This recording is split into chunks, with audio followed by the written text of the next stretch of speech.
सीतार्पितवरमालिकरां कृतवैवाहिककौतुकरां भार्गवदर्पविनाशकरां श्रीमदयोध्यापालकरां शुद्ध ब्रह्मपरात्पररां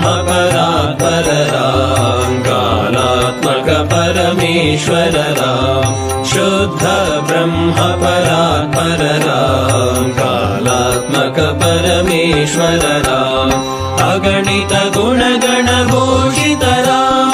अवनीतनया कामितरां नागाचन्द्रसमाननरां पितृवाक्याश्रितकाननरां प्रियगुहविनिवेदितपदरां प्रक्षालितनिजमृदुपदरां भरद्वाजमुखानन्दकरां